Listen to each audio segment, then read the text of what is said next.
Fate has ordained that the men who went to the moon to explore in peace will stay on the moon to rest in peace. These brave men, Neil Armstrong and Edwin Aldrin, know that there is no hope for their recovery. But they also know that there is hope for mankind in their sacrifice. These two men are laying down their lives in mankind's most noble goal, the search for truth and understanding. They will be mourned by their families and friends. They will be mourned by their nation. They will be mourned by the people of the world. They will be mourned by a Mother Earth that dared send two of her sons into the unknown. In ancient days, men looked at stars and saw their heroes in the constellations. In modern times, we do much the same, but our heroes are epic men of flesh and blood. Others will follow and surely find their way home.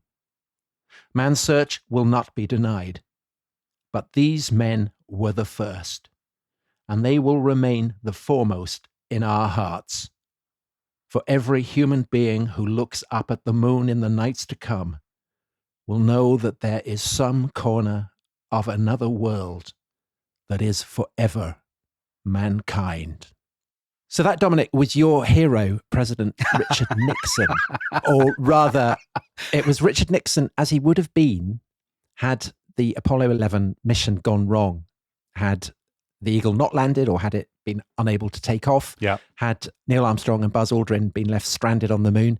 But fortunately, that never happened. But I think of all the things that have been written about the moon landings, that is the one that haunts me more than anything, because it really brings home the jeopardy, the incredible sense of danger that accompanied a mission that is now so much part of our imagination that we just take its success for granted, don't we? We completely do, Tom. Well, first of all, I will say tremendous effort there. Thank you.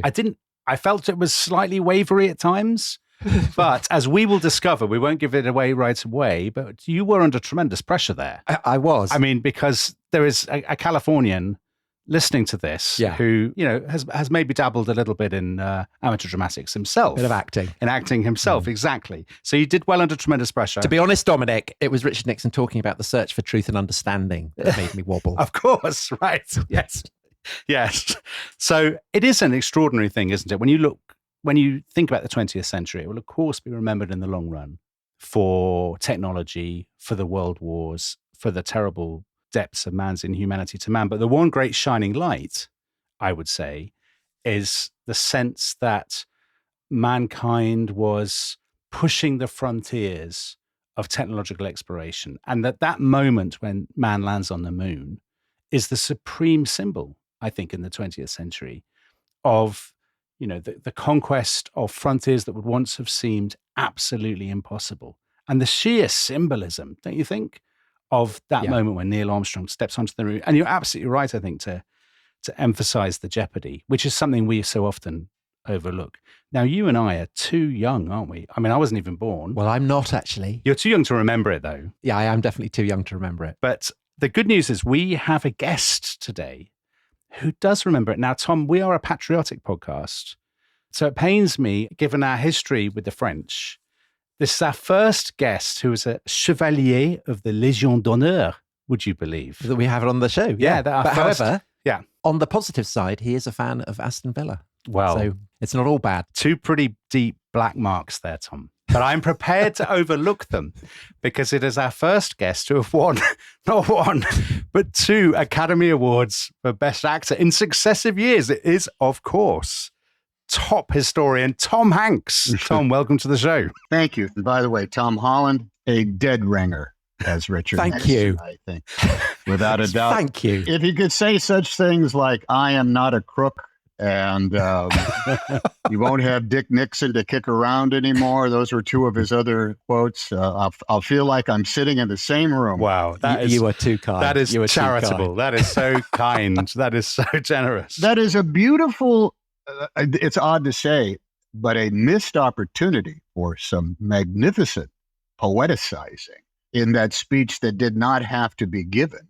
in that it really does encapsulate the risk and the danger in the 50-50 one-shot only opportunity that Apollo 11 had and Apollo 12 had in order to land on the moon. Yeah. And it took less than a year for the opposite to happen. On Apollo 13, that odd thing occurred, a bad valve, a misread test result, improperly interpreted reading, what have you. Had it happened at any other point in the voyage to the moon, would have taken the lives of all three astronauts that were on board Apollo 11, Jim Lovell, Jack Schweiker, and Fred Hayes. And Tom, that is a mission that is associated with you because you... I was in the movie. I played Jim Lovell. I talked to all of those guys and did a deep dive into that other aspect of exploration, was what happens when something goes wrong, terribly wrong, and what does it take in order to avoid the disaster that really would have defined, I think, the Apollo moon missions, the American space race, and perhaps going to the moon. Just to ask, before we start looking at the history of how man ends up on the moon, what's your kind of personal sense of it? It goes back to childhood, doesn't it? You were kind of playing games in swimming pools and things. Yeah. I'm 67 years old. I was born in 1956, and my school days dovetailed perfectly with the story of the decade, and as Dominic said, really of the 20th century. We were going to go to the moon. Human beings were going to walk on the moon as early as 1962.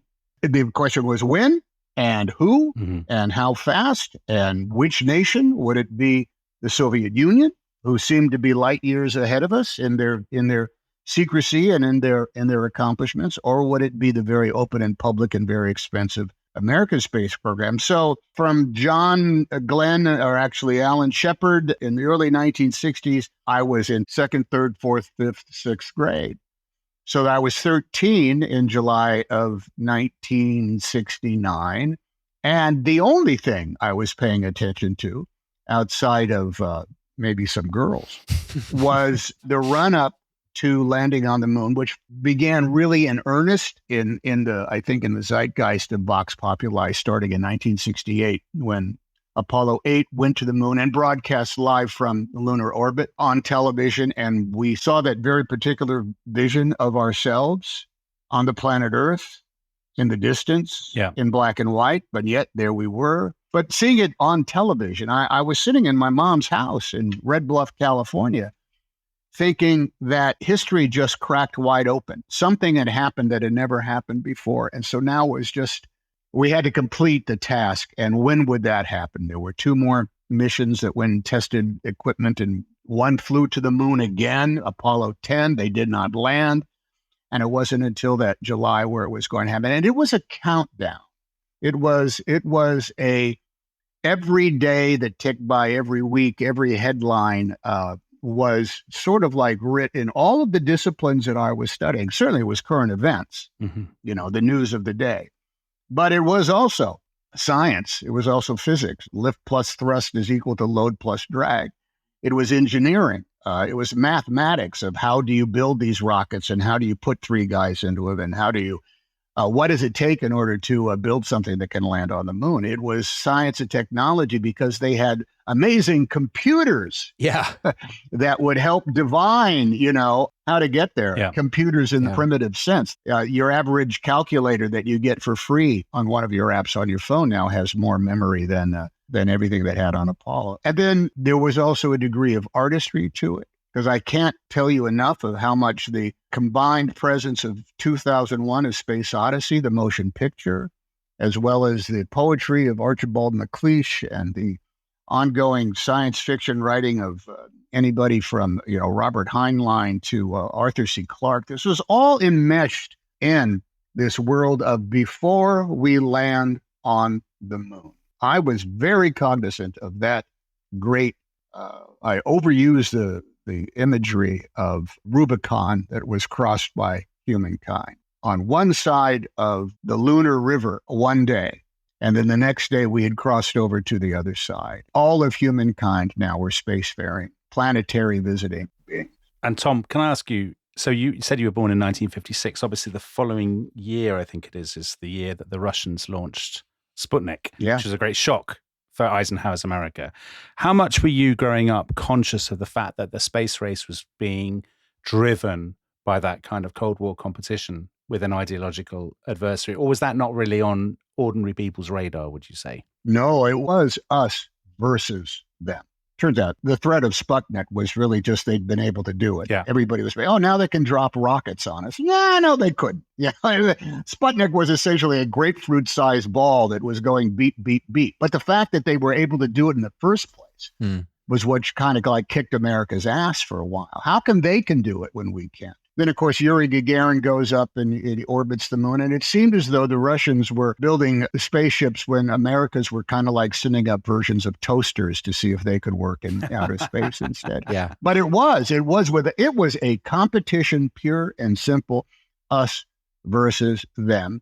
And it was always in the perspective of they're beating us. We are losing. We are in second place because it was so secretive. Yeah, of course. Because Khrushchev kind of openly gloats, doesn't he, when he congratulates Gagarin and he kind of saying, let the capitalists catch up with us. They'll never beat us. And then, of course, John F. Kennedy picks up the gauntlet. And since you were thrilled by my first impression of an American president, let me... So you asked for this, Tom. You opened the door to this. All right, let's hear it. So this is September the 12th, 1962, and JFK gives a speech at Rice University in Houston, where, of course, mission control is and all that kind of thing, to 40,000 people. And he commits the United States to landing a man on the moon by the end of the decade. So he is providing a kind of a deadline. But why, some say the moon? Why choose this as our goal? And they may well ask why to climb the highest mountain. Why, 35 years ago, fly the Atlantic? Why does Rice play Texas? We choose to go to the moon. We choose to go to the moon in this decade and do the other things, not because they are easy, but because they are hard. What do you think of that? So what people who are listening to this can't see is that actually Tom Hanks is in tears and horror at the destruction, he's moved of an American patriotic. icon. I mean, it's such a stirring speech, and I hope that I haven't completely destroyed any sense of the drama of it with that. But you can't screw up that text. The words live. Right. Even the worst actor, you're saying. But it's an amazing commitment because failure in that mission will be so public. It's about as bold a statement as was ever to be made, I think, by any politician. Yeah. Now, later on in the famous speech to Congress, he says, I believe that we should dedicate ourselves before this decade is out of sending a man onto the moon and returning him safely to the Earth. Between that and what he said in the stadium at Rice University, and that why does Rice play Texas? That was a great ad lib that he put in there for the local crowd. It really does state something much more than a political will, but sort of like the purpose and definition of humankind. Why would we try something like that? You can take that into account by why go across those mountains, in primitive man when all you can do is walk? Why go from here to there when it's on the other side of that body of water? Why do anything that was going to risk your life, cost a lot of money, maybe have absolutely no value at the end of the day? Why go off and explore or try anything new? Yeah. Because it is the human condition. Not because it is easy, but because it is hard. He goes on and speaks about the test that is going to make of all of ourselves. Yeah. Of the people that are involved in that. They're going to have to just figure things out with no guarantee of success. And in fact, a 50-50 chance of absolute public failure. And here's the thing that I think comes down to what backed up his ability to say such a thing, is there's a ton of people that want to do exactly that don't view themselves as being fully alive without trying the impossible, without attempting to figure out what has never been attempted. It is part of the human condition for some people to leave the campfire and go outside the cave and see what's on the other side of the valley. And in this case, my God, here we have been looking up at this thing that has been above us in different shapes and forms more or less every single night of our existence. And depending on when we get up at night, sometimes the moon is there shining down on us. Sometimes it's just barely showing up. And it is this huge, big, circular, crescent, gibbous-faced source of light and perspective that can really, with only a few minutes of pondering, produce nothing but questions. What's up there? Can I go there? Why is it there? How did it get there? What does it mean? I mean, what does the moon mean? How does it affect us? I mean, I think it's interesting that crazy people were often called lunatics. Of course. Yeah. You went to a lunatic asylum. Yeah. I've spoken to people in the psychiatric industry. I said, hey, what's the deal with the full moon? Does it really make people go crazy? And they said, why do you think they called them lunatics? Because even periodically that moon comes out and we all get a little bit hairy. We all turn into some version of werewolves. Yeah. And that's as certain as the tides being pulled, on bodies of water. So there's this thing that exists up there for some kind of reason. And as John F. Kennedy says, we choose to go to the moon and do the other things, not because they're easy, but because they are hard. They're going to be a test of ourselves and why we're here on the planet Earth in the first place. Now, it's not far, I don't think, in order to take that and say, well, why try to figure out what bacteria is? Why not try to, conquer viruses? Why not try to do any of the other things? Because they're not going to be easy. Yeah. They are going to be hard. But at the same time, it's a problem that we are a problem-solving race. We like these mysteries and tasks. So you said something interesting there about, Kennedy's pledge, his vigor, his optimism, tapping something in the human spirit. But now that you look back, do you think that the 60s, Kennedy obviously talked about the new frontier and all that kind of thing. Do you think that the 60s, that was a peculiar moment, the kind of technological optimism, the can-do spirit? Obviously, the economy is doing really well. The United States is really keen to flex its muscles, I guess. I'm not talking about militarily, although there is a military dimension to it, but, there's a real sense of dynamism there, the whole new frontier thing, conquering frontiers. That obviously now, from the perspective of the 2020s, we kind of don't have that to the same degree, do we? We're much more pessimistic, we're much more introverted. But do you think there was something unique about that spirit? So that climate in which you were growing up, of kind of can-do, vigor, dynamism, all of that kind of thing? Without a doubt, the 1960s were this time where the newness of so much of our technological abilities as human beings was probably on display in a much more vigorous kind of way. I'm going to say somewhere between the advent of television through to the 1970s, maybe, when we could have the VHS machine and record everything. Suddenly all this stuff was possible that had been the stuff of science fiction for generation upon generation. Mm-hmm. Even look, my dad, my parents could only get across the country really at the speed of a railroad. And if they were going to make a telephone call, your voice had to get there along whatever electrons could fit onto a copper wire. And all of those barriers disappeared in the 1960s. Just communications in general went nuts. Yeah. And also in our own individual lives, it was an incredibly important invention. And it came about widely in the 1960s was air conditioning. Mm-hmm. Because suddenly you could live in parts of the world that were inhospitable. Well, like Houston, right? Yeah. Oh, Houston. That's why it can be done in Houston. Houston's a swamp, for goodness sake. It's a murky, humid swamp with bugs and spiders the size of your head. Yeah. And air conditioning comes along, and suddenly we are able to live our daily lives in this type of comfort and ease for the first time in all of human history. So along with that, I think, stirred this catalyst of, well, what else is possible? What else can we do?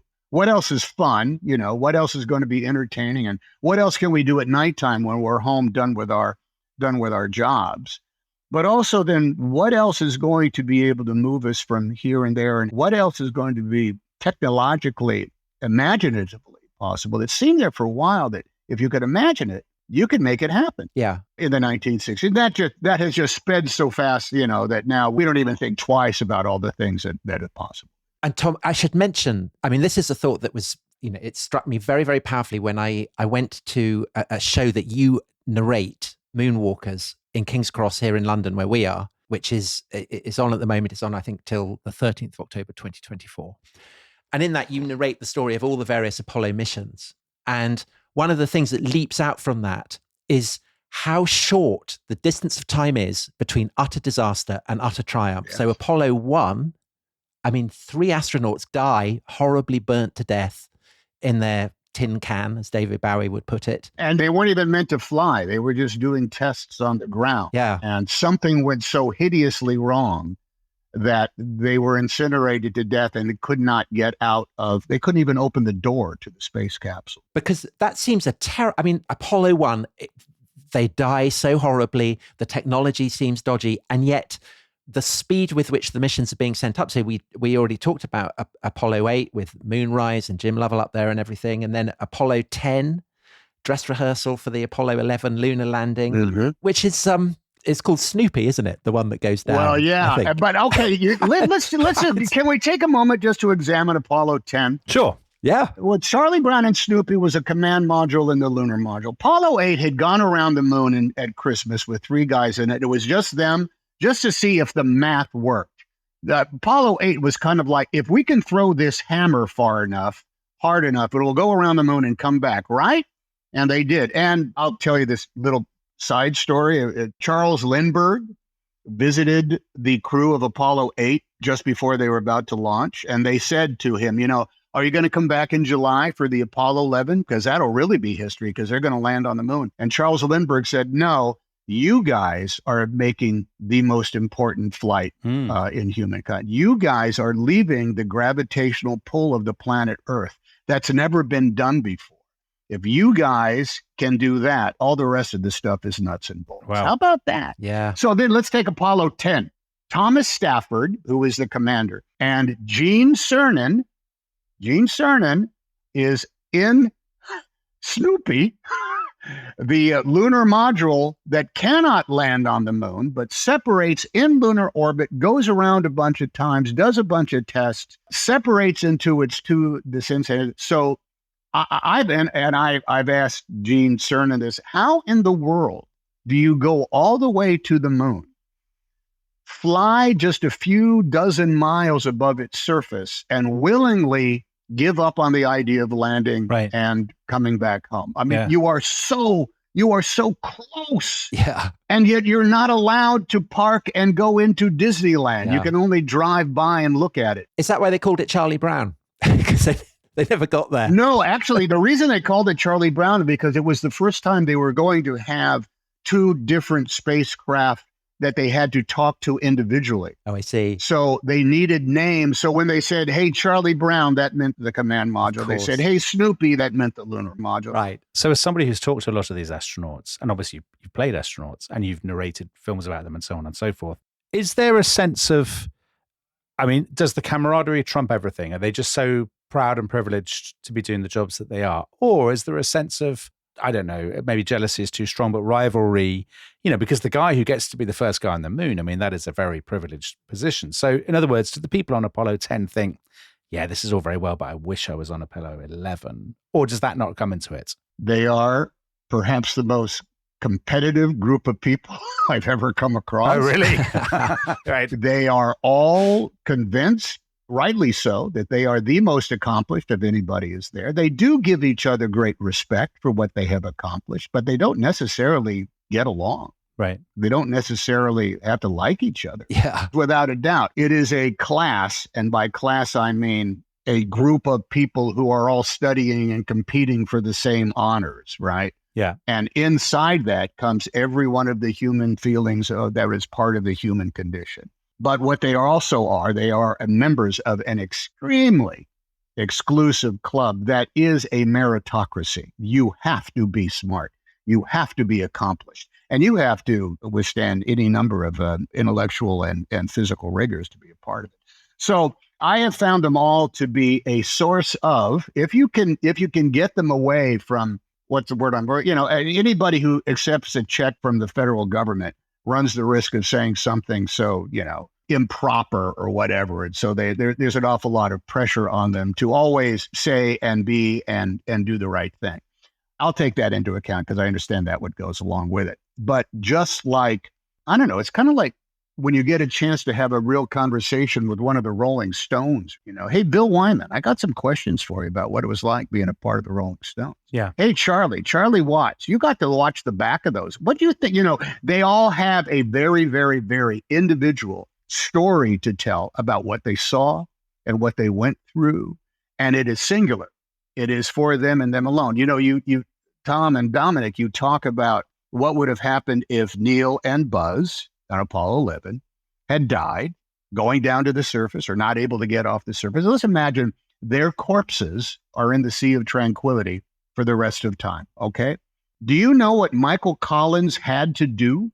Michael Collins was the astronaut in the command module. He was there to take them home. He had to drill and practice and come up with the plan in order to fly home by himself. Yeah. And that was not just a theoretical thing written on paper. Yeah. He had to run those simulations himself. Now, you hear that, and it's like, okay, I think it's great that Neil and Buzz got to work. I have some questions for Michael Collins I'd like to ask about what he went through.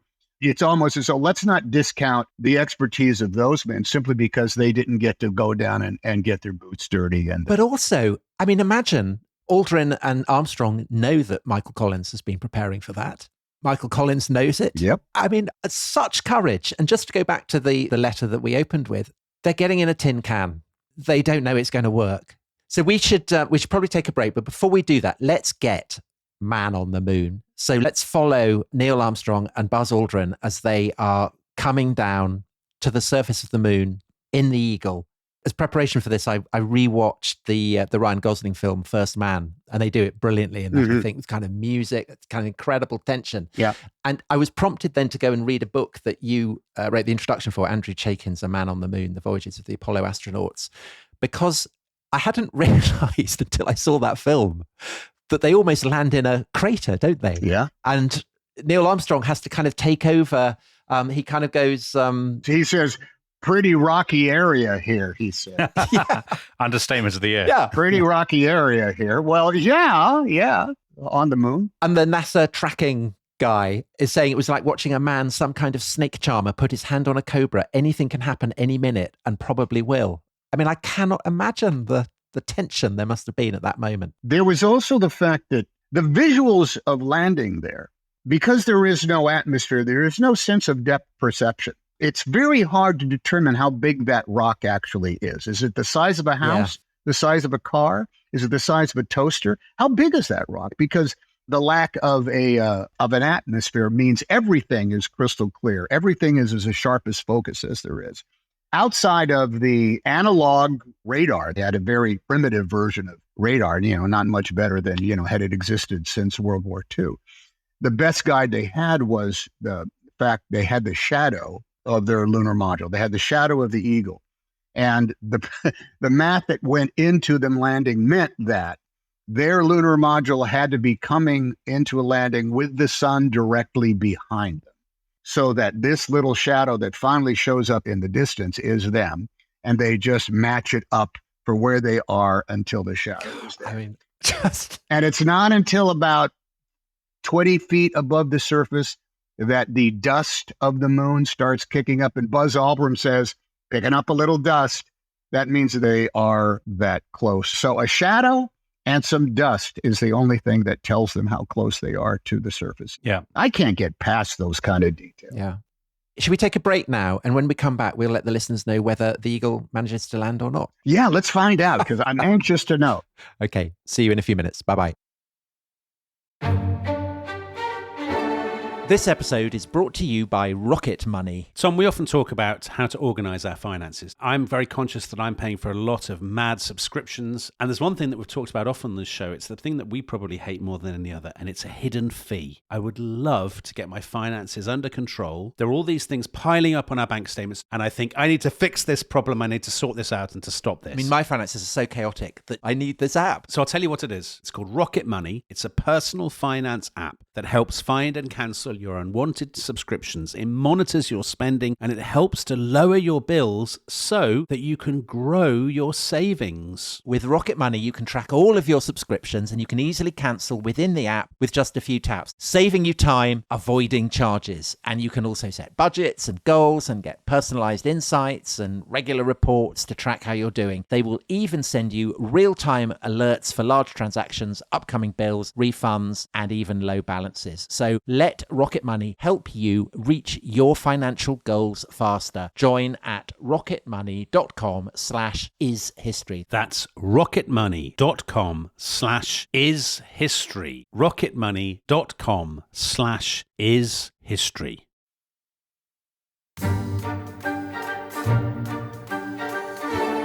Welcome back to The Rest is History. We are still here with Tom Hanks talking about Moonwalkers, the men who walked on the moon. So we're on July the 20th, 1969. A young Tom Hanks is watching in awe in California. I think that's right, isn't it? You're watching at home, Yes. glued to your TV like so many people. And they've been gone for 4 days. They have 30 seconds of fuel left in the reserves. The tension is mounting. I know. The world is watching. And Neil Armstrong brings the lunar module down and he cuts the engines and he says, the Eagle has landed. And the show at the Lightroom that you narrate, so Tom mentioned it earlier in the first half at King's Cross, you get a sense of this almost ecstatic joy and relief in the control room when they realize they're down, they've made it. And the next thing is actually getting a human being down the steps and onto the surface of the moon. And am I right in saying that before they do that, Buzz Aldrin has some bread and wine and he wants to have a kind of a religious moment? Is that right? Yeah, he was devout Catholic, and the interesting personalities of all of these crews, I think, comes out in Apollo 11, because I don't think you could have two individuals that are more different than Neil Armstrong was from Buzz Aldrin. And you chuck Michael Collins in there, and you have, honestly, I'm not sure those guys would have volunteered to, drive to the beach together had they not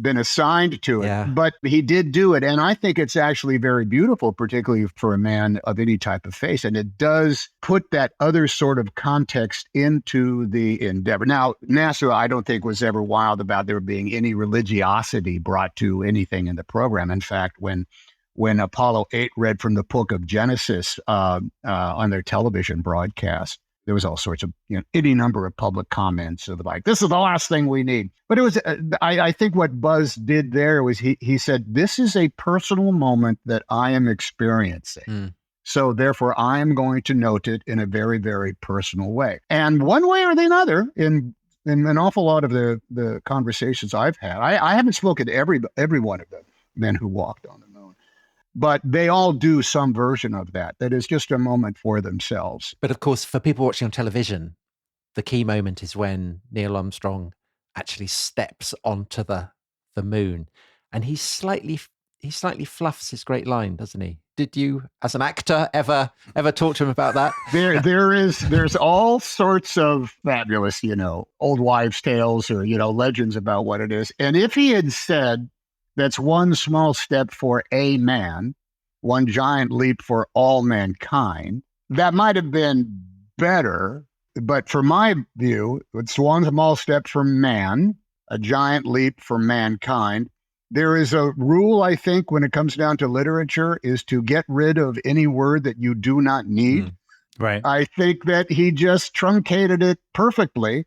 And maybe he was a little excited. Maybe his heart rate was a little low, because I think what he did not say, and I've heard fabulous jokes about this from various, comedic outlets. What he did not say is, "Holy cow, I'm stepping on the moon. Oh my God, I can't friggin' believe this. I'm standing on the goddamn." He didn't say that. Right. So I think it ends up being as beautiful as anything that Shakespeare or Sophocles or Confucius or late Zhao has ever said, that you can't go much better than a giant leap for mankind. Right. And just to get back to the competitive thing that you talked about in the first half. Yeah. Buzz Aldrin wanted to be the first man on the moon, did he not? And is it not right that when they said, listen, it's going to be Neil, that he was like, you know what? I think it actually should be me. Well, every single man who was in the astronaut corps wanted to be the first man to set foot on the moon. Al Shepard wanted it to be. Fred Hayes wanted it to be. Pete Conrad wanted it to be. And actually, he had a shot because if something had gone wrong with 11, he would have made the first landing on 12. Yeah. But there had been this hierarchy when it came down to who gets out of the spacecraft. On Gemini, for the first spacewalks of Ed White and Gene Cernan, and Michael Collins made a spacewalk on Gemini with two guys. The commander stayed inside the craft, piloting it, and the pilot, the other guy, essentially popped the hatch and got out first. That's the way it had always been in Gemini, and you would have assumed that would be the case also when it came time to landing on the moon. Now, is it an odd detail of spacecraft design that the hinges of the door, of the hatch, of the lunar module made it impossible for the guy standing on the right-hand side to get out first? Yeah. And instead, the commander of the mission, the guy who actually made the landing, Right. I don't know that we will ever know if it was that or it could have been. And I have no detail that says this was the case. I wouldn't be surprised, though, if when it came down to that decision and the design of the hatch itself, that somebody, maybe it was Deke Slayton, maybe it was Chris Kraft. I don't believe anybody is going to be the commander of the first landings on the moon who's going to say, no, let the other guy get out. I'm the commander. I'm getting out. I just landed. So leave it to that. So is it because of the design of it or is it because of some greater discussion? The record, I think, will probably go to show that, let's just call it a disappointment that Buzz Aldrin was not the first one. I mean, who doesn't want to be the first man to walk on the moon? Yeah. And it was a piece that he had to make with himself, and it took a long time probably for him to make that. Neil Armstrong was the best pilot, was he? I think in the entire space program. I mean, he had that reputation. Well, not if you ask all the other pilots. Well, cool. Yeah, sure. But then they didn't walk on the moon, did they? The first. Well, Pete but Conrad. I guess there's also the sense. Yeah. There's the sense also that he's the kind of guy you would want to be the first man to walk on the moon. He was a civilian. How about that? He was the only civilian. Everybody else, maybe not Jack Smith, but everybody else had been commissioned officers in the Navy as an aviator or the Air Force. Neil Armstrong was not. But he was going to play the first guy who walks on the moon is obviously, if he makes it back, he is going to be in the eye of the global media, and he will be for the rest of his life. And so I guess you would want someone who could carry that off with dignity. And Neil Armstrong obviously did that tremendously. He certainly did. And I will say this, that came about because everything went according to plan. Plans that had shifted as early as December of 1968, when they decided to bypass the schedule of tests and missions. If, for example, anything had gone wrong even on Apollo 10, even if Apollo 10 had not lived up to its specifications, Apollo 11 would have been a different sort of mission and would have been bumped. And Apollo 12 could have very easily have been the first mission to the moon. Or somebody else could have done something else that would have slid it around. It's an interesting question of what was the guarantee that Neil and Buzz and Mike Collins were going to be the mission that landed first on the moon. Because even Al Shepard's Apollo 14, they were originally going to be Apollo 13, but that got slipped for any number of reasons. So there's a period of time where the schedule is in flux. But they make it back. They do. And they lived up to that second important part. Land a man on the moon. And get back. And return them safely to the Earth. Yeah. Let's look at just the physics of that. Okay. All right. They have landed on the moon. They have to ascend back up into orbit around the moon. There's a lot of math involved in that. There's a lot of technology, meaning that rocket has to work perfectly, that rocket engine, all those valves and all the pressure and all the mixture and all the glycols and all that kind of stuff has to work perfectly. The command module has to be in the right place, and it's gotta hook up. They've got to be able to get back together, stow everything in, then they throw away that ascent station. Then they have to line up perfectly and come home to Earth. And how many shots do they have at that? They have one single shot. They essentially come back from the moon on a clothesline, straight through, going you guys might be able to tell. How fast is the spacecraft going as it comes back to Earth? Something like 55,000 miles an hour? Dominic will know. Dominic, you got those numbers for us? I don't have them immediately to hand. Yeah, okay, all right. Tom, that was very mean. But it's it's thousands and thousands of miles per hour, right? Because the gravitational pull of the Earth is pulling them even faster and faster and faster. And then they have to survive that fiery thing, and then the parachutes all have to work, and they can't drown in the middle of the Pacific Ocean and all this stuff. So can I ask you, so Apollo 11 succeeds, and then Apollo 12 and men land on the moon and come back, and it's all brilliant. But of course, Apollo 13, famously, things go wrong. Mm-hmm. And everything that you've been talking about is essentially what the character that you play in that film has to deal with. I assume that having played Jim Lovell, it gave you a much sharper sense of everything that was at stake, not just in Apollo 13, but in all the missions. The question that I think everybody asks, and I might have asked it of Jim himself, hey, how scared were you? And the truth is, no more scared than any other time they'd gone up in an airplane and figured out, something could go wrong when I'm up here. Right. On Apollo 13, the crew knew exactly what they were going to have to do. They were going to have to treat the lunar module Aquarius as a lifeboat. That was the engine that they had. And that was a contingency to a degree. And after that, I said, well, what did you ever have those type of moments where you were just sitting there thinking, we're screwed? And he said, no, because there was always something to do. He described it as a long, long game of solitaire. You could always go 3 cards and see nothing, 3 cards. Oh, no, I can do this here. We need to do that here. There was a thing with the taking the O2 out of the atmosphere. There was always something they could do. Fred Hayes, played by Bill Paxton, the late Bill Paxton, good friend, he said, sometimes the only thing to do was just to switch over to the forward omni radio antenna, because they were spinning around in space, and so they always had to have the antenna turned on that was pointing at the Earth. Sometimes he said that's all I had to do.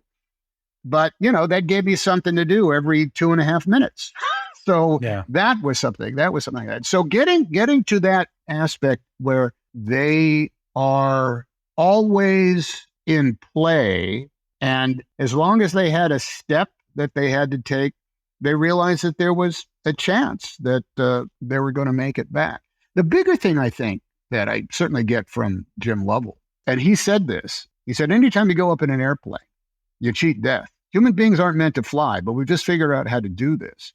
Human beings aren't supposed to go up into outer space. And by the way, when he flew on Apollo 13, he was the most traveled man in the history of humankind.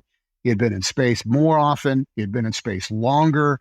He had gone farther than anybody else up to that point, because that was his second flight to the moon, because he'd been on Apollo 8. I really got from him the tactile understanding that at the end of the day, it's flesh and blood and brains that make all of this stuff possible. Yeah. And we always had our brains, and our flesh and blood was still intact. That's all they needed in order to have faith in themselves. Faith in themselves, I think, is the great divisive part between people that achieve things and those who don't even try. It's the difference between us and rival history podcasts, isn't it, Tom? Exactly right. I'd like to think so. So, so when you talk about Jim Lovell and you talk about how well traveled he was, I mean, that's an extraordinary thought, isn't it? He's the most well traveled man in human history to that point, and you get a sense of the awesome scale of their achievements and the sense of possibility. I mean, they are doing this year after year, after multiple times a year sometimes. So Apollo 13 is 1970. And then you have 14, 15, 16, 17, and they're playing golf on the moon. Well, yeah. In Apollo 15, they have a lunar rover. They have effectively a car on the moon. A fold-up electric car. Now, how about that? Yeah. Someone said, hey, it'd be great if we could see a little bit more on the moon and help these guys. How can we get a car up there? And someone says, I know, let's build one that folds up. Right. And so you'll just have to pull this little cord and it'll pop open up on the moon. You'll have 4 wheels and all the stuff, and they can drive as far as they want to. The guys, they were called the J missions. Right. 15, 16, and 17. Not only did they have this electric car, but they were going to spend 3 working days out on the moon. Neil and Buzz were on the lunar surface for about 2 hours. That's it. And by the way, the Soviet Union, had they been the first to land on the moon, they wouldn't have even been able to walk more than a few yards from their spacecraft because they would have been connected by an umbilical cord. Is that so? They would have picked up some rocks. Right. They would have picked up some rocks and dust, planted a flag, the hammer and the sickle. And they would have done a couple of other things, and then they would have got back and they would have come home. Their plan was not necessarily to explore the moon. Right. So Neil and Buzz are out for one spacewalk, about 2 hours. Pete Conrad and Al Bean, they did 2 spacewalks on Apollo 12, spent the night, and then took off. By the way, also made a pinpoint landing because they landed right next to the Surveyor probe. Yeah. Apollo 13 didn't make it. Apollo 14 did what Apollo 13 was going to do. And what they wanted to do was go to a different sort of geological formation on the moon to see the difference between the rocks. They were in the Fraumora Highlands.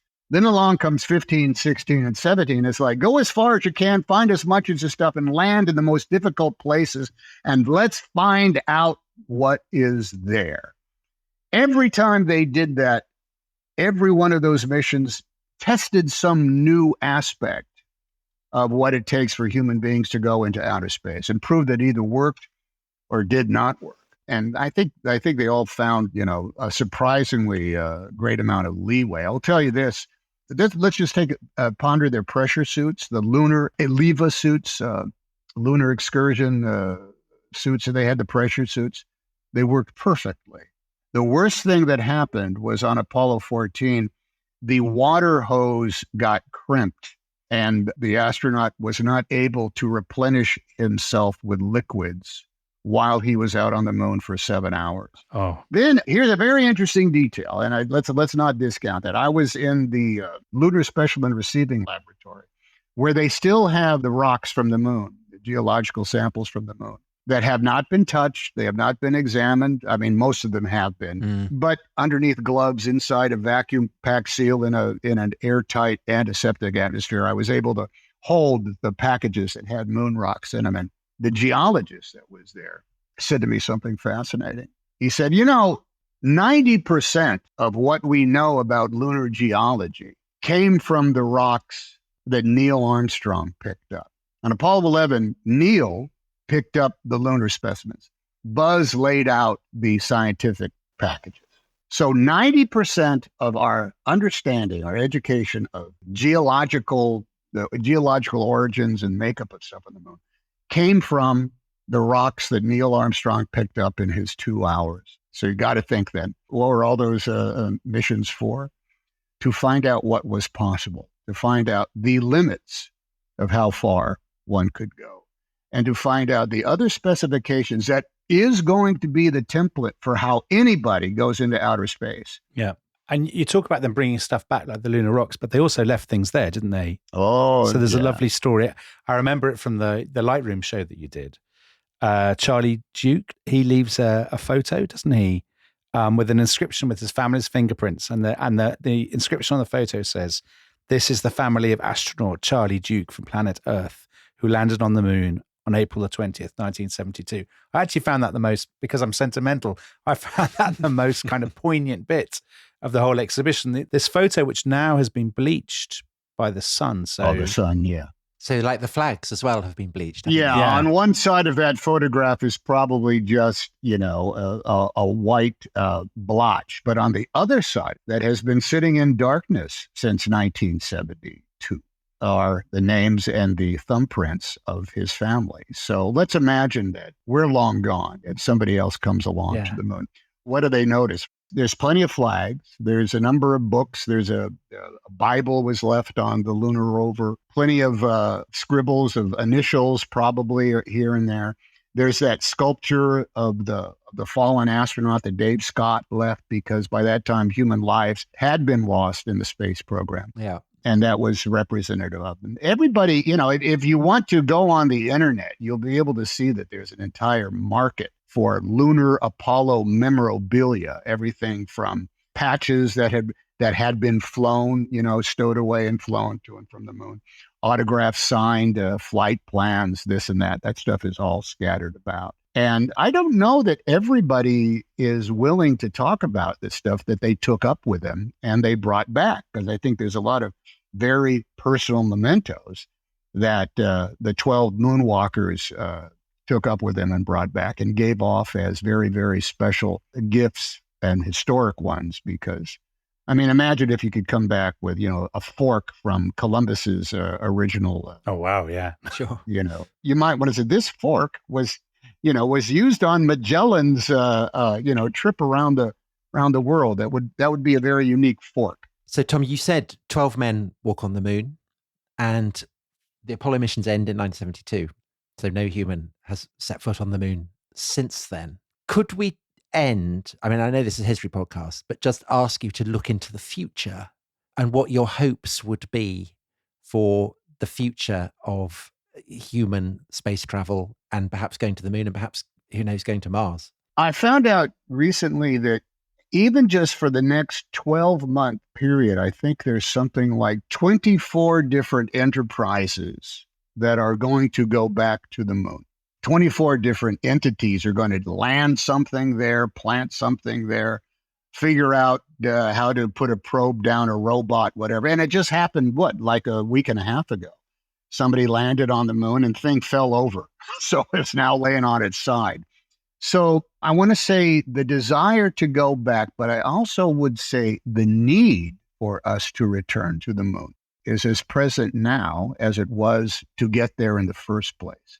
It is still there, and it holds opportunity. Sure, someone is, I just read the other day that somebody is going to try to go up and put a robotic tractor up there that is going to try to harvest the helium-3 isotope. You guys can have a whole podcast about the potential for helium-3 isotope. Oh, we'd love that. Dominic talks of little else, I have to say. Wouldn't that be fun? By the way, book that show and then just get ready for record-setting listeners coming in. Yeah, we will. I don't want to miss that helium-3 podcast on The Rest is History. You got to get that.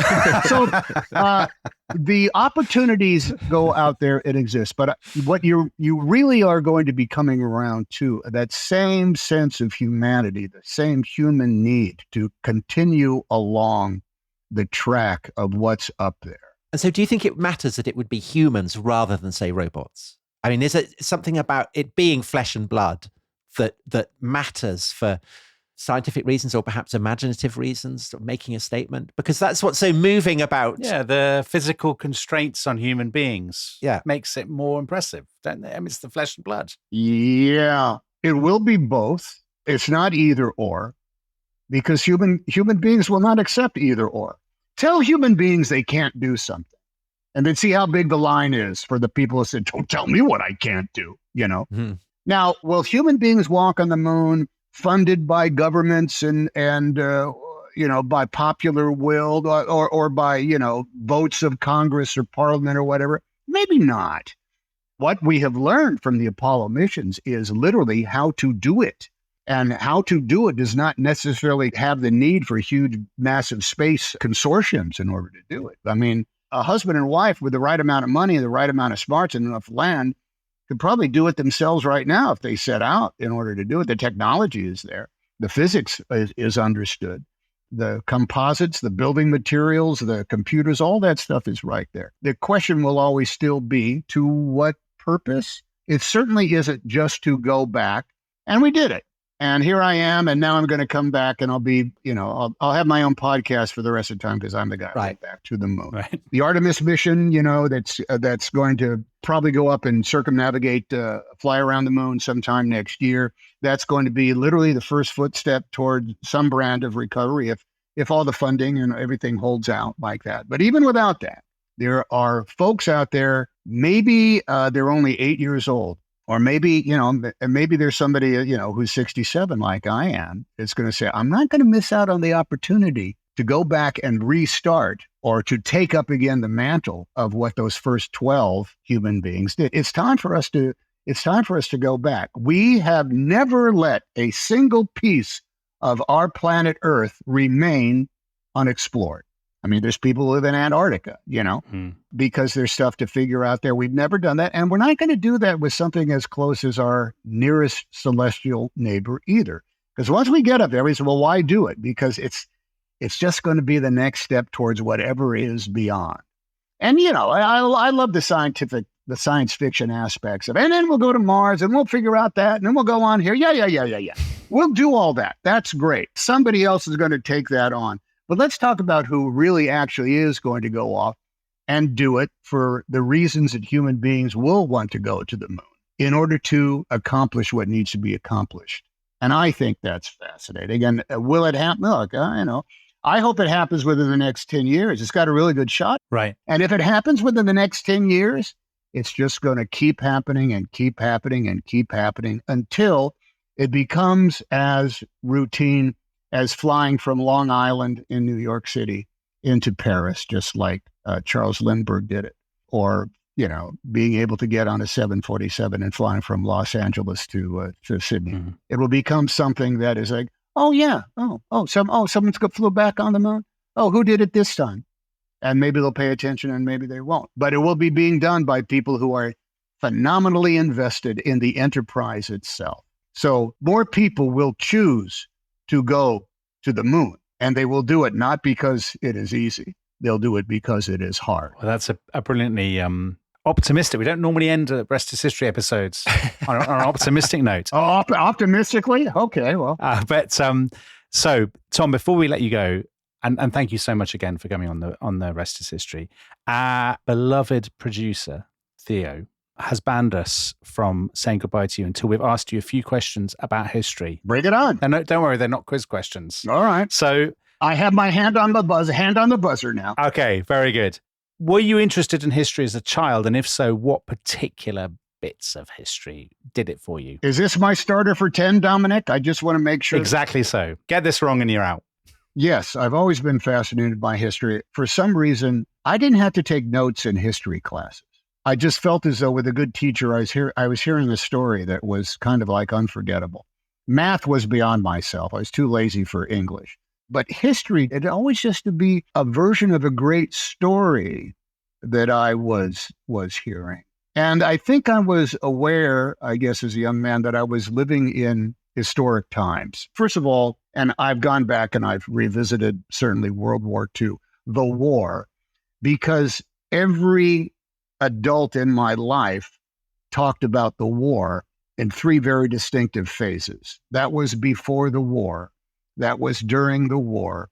Well, that was right after the war. So I knew that I had come into the world after this great conflagration that had really identified this entire generation. I was aware of that. Then when I was 7, John F. Kennedy was assassinated. And to be 7 years old and to witness something that was the equal to, Pearl Harbor or Hiroshima or the assassination of Abraham Lincoln, any incredible moment of history, it's like, wow, I witnessed that. And I don't think I'll ever forget where I was when I heard about it, nor the atmosphere of those 3 or 4 or 5 or 6 days that went along with it. The world was sad, and I was sad too, because history had occurred in front of our very eyes. Now, after that, I will tell you, and this is no joke, I was very much of the historical impact of 4 lads from Liverpool that came over not long after that. Oh, very good. Brilliant. Because they removed from us that burden of sadness that the assassination of John F. Kennedy had placed upon us. We literally were reintroduced to joy when we needed it very, very badly. That my generation, but actually the generation of probably anybody from 7 to 27 was aware of hey, a corner has turned here. So I've always thought that, well, is this a historic moment or not? I'll go back to that crossing of a Rubicon image. It's like, hey, we have crossed the Rubicon. We used to be over there, but now we're over here. Dominic and I disagree about whether the Beatles are a historic moment. So I'm glad that you agree with me that they are. I never disagreed with you. That's a total lie. Oh, no, Dominic. So you mentioned Lincoln there, and you mentioned JFK. Could we just ask you if you had a choice, which US president would you most like to play? Oh, none. I read a very interesting book about Calvin Coolidge. You ready for this? Crikey, I didn't see that coming. Yeah. Didn't see that coming. Yeah. Calvin Coolidge, I think, forgive me, I may be wrong about it. I believe Calvin Coolidge was nothing much more than, he was like the governor of Vermont and ended up serving as president of the United States for 2 terms, during which the country was almost destroyed economically. And in this collection of essays in a volume, I read that he lived out his life, Calvin Coolidge, retired back in his Vermont small town. And he apologized to people for what he had done as president. No way. Because he had a very laissez-faire, hands-off kind of thing. Yeah. He knew that he was a root cause of the great debacle that turned into the Great Depression in 1929. And that sort of self-awareness from a politician, I think somebody to be that humble at the end of his life saying, I'm sorry, I blew it. Sorry, I should have been on it better. I hope that's true. Yeah, that is a tremendous choice. So there you go. I'm declaring right here. The rest is history. Okay. If you have a movie about Calvin Coolidge, sign me up. That's got blockbuster written all over it. So what about, because I know you do production as well. If you went to some, big studio or whatever, and they said, listen, Tom, we want a historical epic, but the subject of your choice. And since you've done a lot to do with the Second World War, I'm going to ban But you. Masters of the Air presumably is that. Well, right? I was about to say, I'm going to ban you from a Second World War or a World War themed choice. So you have to go back a bit further in history. All right, I'm good. What are you going to choose? All right, are you ready for this? Yeah. Maybe like yourselves. I know a number of people, men and women of all ages. Some of them are peers and some of them are not, whose lives were completely changed for the better over a long, difficult struggle by, are you ready for this? Yeah. Alcoholics Anonymous. Oh, Wow. These guys came up with this thing called a 12-step program Yeah. that just kept each other from drinking themselves into an alcoholic stupor. And that was in the 1930s, 1940s, and it really came about in the 1950s. Now, no one makes money off of my understanding of Alcoholics Anonymous. But if you were going to say, has there been a life-altering movement that has really changed in some ways the world's for the better by way of defining and enlightening people in the realm of human behavior? I'd say Alcoholics Anonymous has. And I think it's a fascinating story that has, and I haven't read a lot about it, but there's a number of things like the history of that organization. It's about as vibrant and as vivid as any that you're going to come across. And the funny thing is that there are how many millions of members of Alcoholics Anonymous are there out there? And the most you can get out of any of this, well, how does it work? And they'll all say, well, quite nicely. Thank you. That's all you're going to get. That's all you're going to get out of it. That would be something that if someone wanted to throw down and say, let's examine that, Right. that'd be interesting. You heard it here first. well, let's hope they're listening. Yeah, of course they're listening. So I would be remiss. I would be letting myself down and my family down if I didn't ask you one last question. And it is this. Is there any chance that you might put on the hat once more and bring Woody back to the screens in another Toy Story film? Now, everybody loves Toy Story except one person, would you believe? Who? That person is with us right now, Tom. Tom Holland. He is Tom Holland. Can you believe it? It's so shocking. Anyway, let's put that. We were very much, as I think I've mentioned, very much a Forrest Gump family rather than a Toy Story family. Unbelievable. I just wanted to put that on record. I just wanted to shame Tom. But also, would you play Woody again? Please say yes. This is in the hands of the great overlords of commerce. Absolutely. Matter of fact, I will tell you this. Tim Allen and I still get together about once a month because we knew that we were part of something quite profound that started more than 25 years ago. That's when we did the first Toy Story. And there has been some jungle drums that why not do it? Why not try to do it a fifth time? But I will say, I think the gatekeepers of all things Woody and Buzz and Bo Peep and Slinky Dog and whatnot do not take their tasks lightly. No one is going to just rush something out. Quite right. If they do it, if it happens, yeah, boy, it's going to have to go through a hothouse atmosphere and pass all sorts of very, very rigorous sort of tests before we would do that. But I'm game. I'd love to. Oh, great. Great news. I hope my voice is still high-pitched enough in order to get there. Buzz Aldrin, was he thrilled? Oh, God, yes. Oh, I'm sure he was. Buzz came to, I think, every premiere there was for any of the Toy Story movies. I love it. Brilliant, brilliant. Well, Todd, thank you so much for doing that. It's been absolutely wonderful. And it would be remiss of me at this point not to mention the brilliant show which you narrate, Moonwalkers, which is on at the Light Room in London King's Cross until the 13th of October, 2024. Exactly right. And you tell the whole astonishing story, actually, not just of people walking on the moon, but of humanity's obsession with the moon. It's wonderfully done. So thank you so much for joining us. Yeah, thank you very much, Tom. You're quite welcome. I will tell you this is just a warning to some of your audience members. I was just in London, and I jumped in a cab to get out to King's Cross. One of those fabulous, London black cabbies. I hopped in. I said, I'm going to a place called Lightroom. Do you know it? It's out in King's Cross. Well, I know what King's Cross is. That's what he said. And so we're on our way. And he said, where are you from? And I said, I'm from Los Angeles. Oh, they're on no, so but he can't quite understand. But he says, so why are you going to King's Cross? I said, well, I'm going to this place called Lightroom. Why is that? I said, well, it's kind of like an exhibit kind of thing. There's a show there that we put on it, and it's called the Moonwalkers. I said, what, Moonwalkers? What, is that a Michael Jackson thing? I said, no, actually, it's not. It's about the Apollo program. Spaceman. Yeah, spaceman. All right. That was it. So, and in the words of that London cabbie, it's not a Michael Jackson thing. No, it's not the Michael. No, it's not. Brilliant. So on that bombshell, thank you so much to Tom Hanks for joining us. Thank you to everybody for listening. And I think, Tom, this experiment with Hollywood stars talking about historical subjects has been an absolute triumph. Yeah, it's worked, hasn't it? Let's keep it up. You know what's sad about this? This is what we talk about down at the office all the time. Anyway, guys, this is just a Friday for me. I'm glad you were a part of it. Thank you. Well, listen, next time we will be back with the Franco-Prussian War, and we'll be doing that with Zendaya. So we'll see you next week. Bye-bye. Sign me up. Take care, guys. Bye-bye. Bye-bye. Bye.